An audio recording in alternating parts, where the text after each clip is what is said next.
All right, so time to activate this channel again with a new step I'm taking in my life. Just like every video, whenever I learn a little bit about something or I feel like something's progressing me or something's helping me, I'm only gonna try and help others with it. Carnivore. Now, what is carnivore? This is post-video Abraham. Buddy wanted to talk for a while before mentioning what carnivore is. Carnivore is basically eating any meat, fish, and eggs. Some people have raw milk, some people have cheese, but you're gonna wanna get a lot of hearty, fat red meat. Fish, because especially fat fish. I love salmon because it's very fat. And eggs. You can have chicken and sea life and all that stuff, but red meat personally is where I felt the best results. Moving on. So I'm not that far along in this. I'm about, I'd say, 2 to 3 months, but I think it's a good range to say what I think the diet's for, how it helps people, the pros and cons that I've experienced so far, and if maybe you should give it a try. Firstly, though, my story with eating in general or health, since this is like a diet video. I wasn't born the healthiest kid, just being honest. I had a lot of issues. I was in the hospital for like a year, a little bit over a year maybe, when I was a baby. Just stuck with all these different needles in me and different situations arising. I had about, I think, 3 to 4 blood transfusions. I had to get a hernia fixed. I had asthma that continued to progress even into my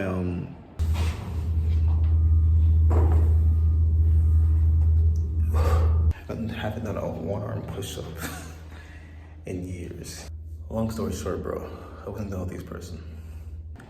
And then fast forward a bit more, you know, I get into fitness, I'm taking more healthy steps, but of course, diet. And that's one thing I never truly adapted. I wrestled in high school, but even in high school, although I couldn't give in to my sweet tooth like I did after it all, I still wasn't eating that great. Wrestling diets are usually not even that healthy to begin with because you're mostly focused on just making weight on a consistent basis, not so much your health.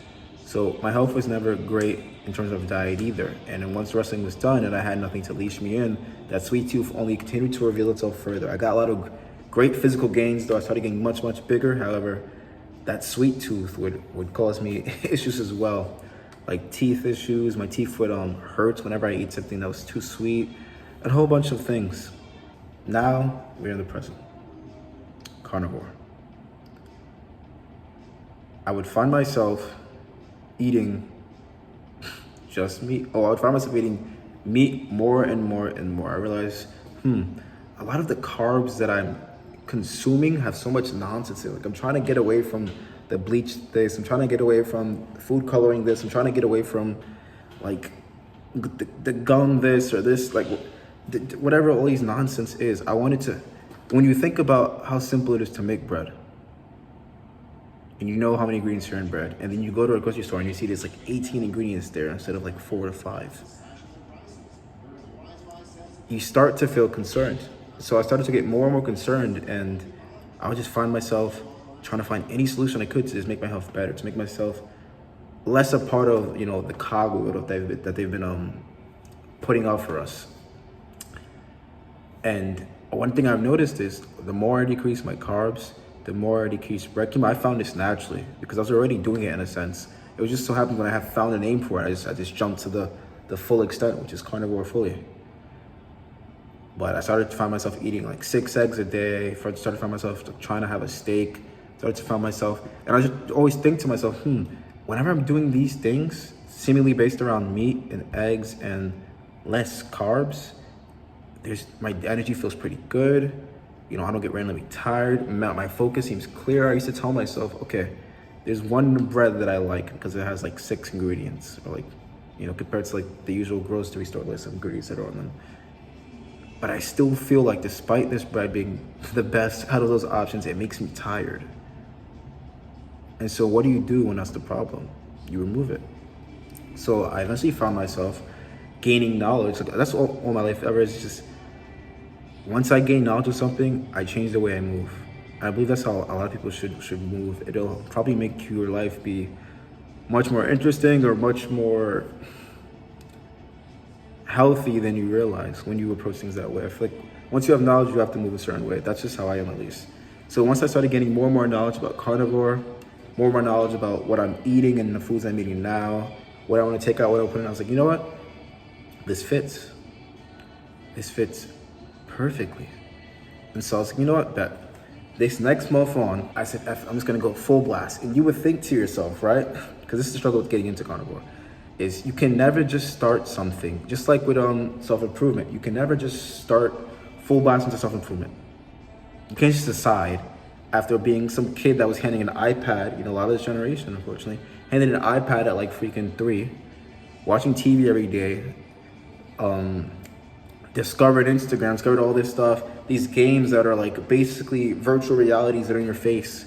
You can't be a kid that's indulging in all these things and then decide that you're gonna sit down, even fresh in the morning, and meditate instead of picking up your phone. It's not gonna be easy.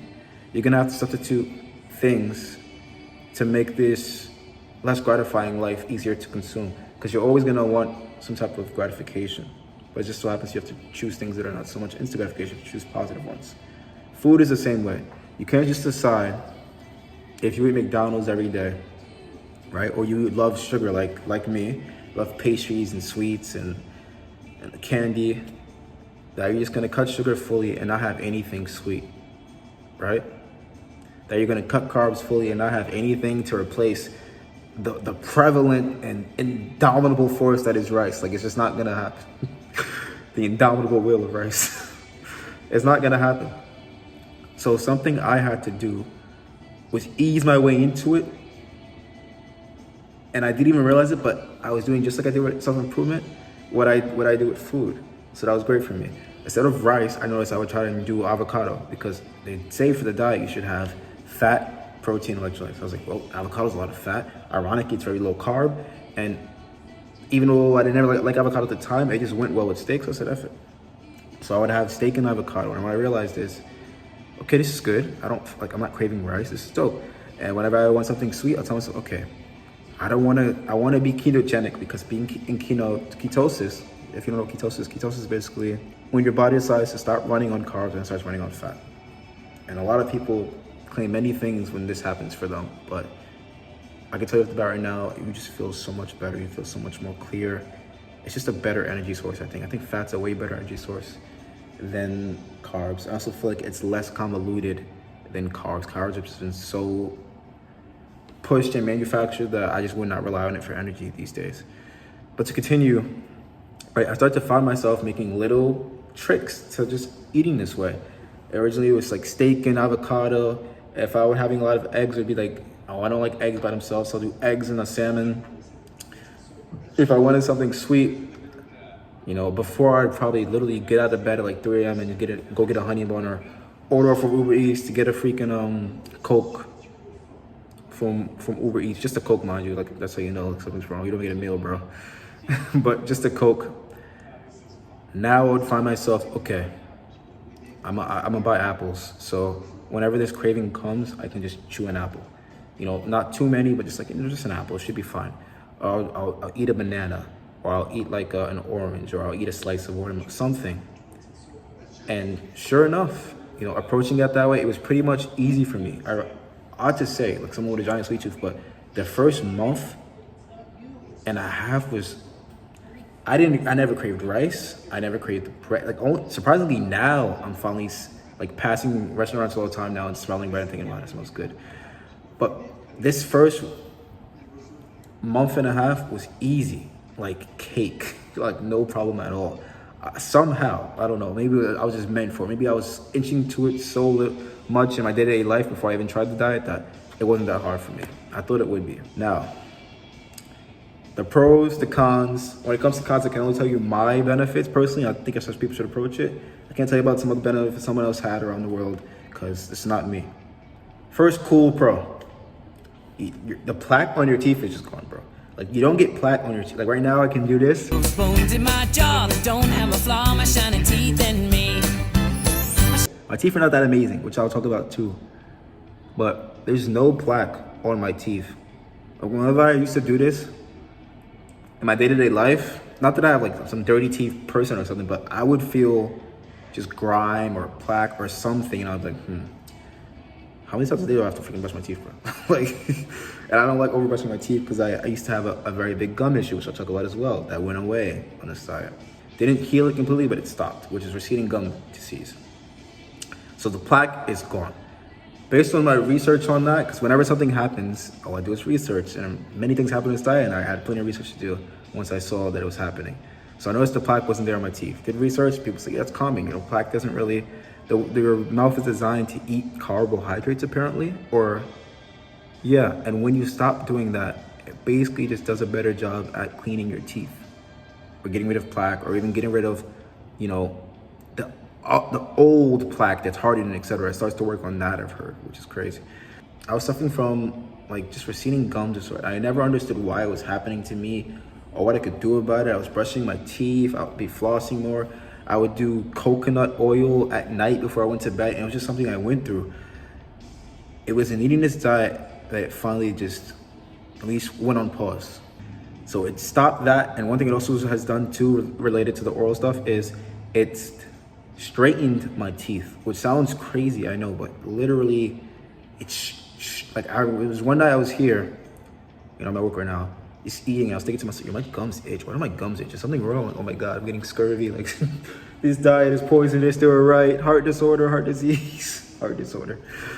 No? I was like, itchy gums in there, I didn't really see nothing.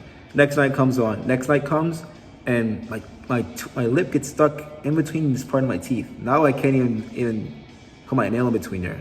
Why? Because it closed. My teeth were not great, but they used to be way worse. It literally has straightened and closed off a lot of gaps that were in my teeth. And I want to say like they were kind of excessive gaps, so it makes sense. Something about this diet has whitened, deplaqued, and straightened my teeth to the point where my lip was getting stuck literally in between the gap that was there before. And it was one day where it got stuck so badly, you know, as it progressed, because clearly it's closing. It's how I knew it was closing, because it kept getting worse and worse situation. I was eating it, it got stuck. I had to literally pull my lip down, like here, to get it out of the tooth. And that was when I really did research, like, okay, carnivore diet, teeth changing, gap, this and that. And I saw some people saying that the same thing happened to them, so I just trusted it. And sure enough, my teeth only got better and better and better, more organized, more orderly. And I can only say it was the diet, because throughout my whole life, I've had pretty bucked teeth, you know, effed teeth. Another benefit, libido, all right? If you're a guy watching, you probably care about this a lot. If you're a girl watching, you should care about this too, honestly. Libido. Of course, if your energy is better, libido is gonna improve. But when it comes to libido, it's also about blood flow and a whole bunch of other things, like mental. Bro, my libido is amazing. Like, every guy has this situation where, you know, you ejaculate, etc. This is a very raw channel, so it is what it is. You ejaculate, and you know, you need about, you know, a couple of minutes to get going again, bro. On this diet, and it didn't happen with veganism. It happened with this diet only. Maybe 2 minutes, the most. A minute, I'm in the right mental frame, back again like that. Just like that. Like ready to go, like ready to procreate, like on the go. Libido is amazing on this. Energy is amazing on this. And body composition is another benefit. For me, one thing I've noticed is, as someone who's been lifting for 9 years, like whenever you take a break, you're gonna regain your body pretty fast, because, you know, natural gains are loyal gains. If you're someone who works out naturally, they're gonna be loyal gains. That's why I prefer everyone just, if you're gonna get into lifting, try to stay natural as long as possible. Try not to go to, you know, take the dark side. Trust me, those gains are not loyal. Once that needle is gone, so is your superpowers. However, when you're natural, there's no needle. It's all been worked for, it's been earned for. It's a loyal relationship, and she sticks by your side, right? But one thing everyone experiences when you're natural, especially, is once you stop working out, you start to kind of feel like you just deflate, like fast. Like, I'm just like I turn into freaking plastic, man. I just start to just flatten out by the day. Everyone feels like that, especially in certain clothing. With this diet, one thing I've noticed is, this has been the most inconsistent I've been in a while. I've just been getting back in the gym like this week to be super consistent. Before that, it was on and off for like 2 months. And my body composition pretty much stayed the same. which is surprising to me. It pretty much stayed the same. And when I got back in the gym, my strength was better than it was when I left. Keep on. Going to the gym, feeling a bit flat, no carbs, kind of like what's going on here, but my strength was improved. So that's my benefit. And that's something I'm still noticing now, the more consistent I am. My body composition stayed the same, so I didn't get too flat. And I've been naturally stronger. Despite how consistent I am or not, I've noticed I'm just naturally stronger. And it seems like I have so much more in the tank. Like I was doing back tank, and I was just pulling, I was thinking to myself, this is pretty much like the max I was when I was consistent, like the max weight I would use for rows. But I feel like I could still do more. I feel exhausted, but I feel like if I didn't listen to like the thoughts and the limits in my head, I could do way more. It's just some extra reserve in the tank that is there now that wasn't there before. So that's a benefit I've had immediately. I think those are pretty much all my benefits. If I have anything else to remember, I'll write it down in the description. But now cons.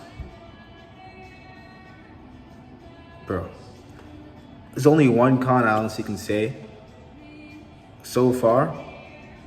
Actually, it's two. So if you're new to this, if you live a certain lifestyle, you're gonna take a bit to acclimate. You're gonna have to like literally fat acclimate. You're gonna have to acclimate to the idea of your body using fat. Your body's not gonna be used to that at first. Just like how you've heard online, like there's no fiber in this and that, you know, you don't need fiber. But your body will react in a way of what you expect. You won't be able to use the bathroom that well at first. You won't, like, some people, they don't have that much energy at first because your body, whether you realize it or not, some of us are literally drug addicts to sugar. Sugar is one of the most dangerous and under-criminalized drugs on the planet, in my opinion. Because nobody's gonna stop you from consuming it. There's no limit to it. You can get as many pounds of it as you want legally. It's ridiculous. And nobody will notice or care because it seems like it's a natural thing you should consume, but honestly, it's not. It's poison. So if you're someone that was like me, that has a sweet tooth, you might experience bouts of low energy. You might experience being really flat in the gym, not having that much energy if you're really used to carbs, you know. And in general, the diet just, you know, might not be for you. I don't think anything is one size fits all, so I'm not gonna be one of those people that lie and say, you should eat this way, this is how cavemen used to eat. Like, no, bro. Like, yeah, if that's true, it's cool, but there's probably someone in the world who's probably like allergic to meat. And what do they do then? I'm not gonna tell them to be carnivore. I'm gonna tell them, all right, bro, time to be vegetarian, time to be vegan, time to light life up, save the planet, save the animals. Like, I'm gonna give them that speech instead. So everything's not one size fits all. You're gonna have some trials and tribulations getting used to this diet at first, but once you do, trust me, the benefits outweigh those cons by a mile. And now the second con. You have to food prep. You have to cook. I have a friend I'm trying to get to carnivore right now. Well, not trying to, but I recommend it to him because he loves all the benefits I'm talking about. And I always think to myself, like, bro, you're not doing carnivore. Like, you can't cook. How are you gonna do carnivore? So that's a joke we have. But like, you truly need to like kind of know how to cook a little bit. I think you could. I think a steak is good even if you have it. But if you're trying to enjoy this thing, get some cooking under your belt. As a man, I feel like you should learn how to cook anywhere. Everyone should know how to cook for themselves, like, seriously. But with this diet, since you're mainly trying to, like, it's an elimination diet, right? It's the best way you should think about it. There's no way you can have sugar if you're truly following how this should be. So you kind of eliminate a lot of the bullshit and a lot of the fluff. And with that, you start to have to live like how they used to, which means you have to prep your food. If you're like me, you have to go out for another work, you're probably gonna have to cook before work, or you're gonna have to cook the night before work for the night after coming, and you have to be prepared. So that's the one con I would say. It's not a big con, but it can be annoying if you're not one of those people that likes to cook or that can cook or feel like or have the time to, because it could be a bit time consuming cooking sometimes. But that's carnivore, guys. If you have any questions, let me know in the comments. As always, impress yourself.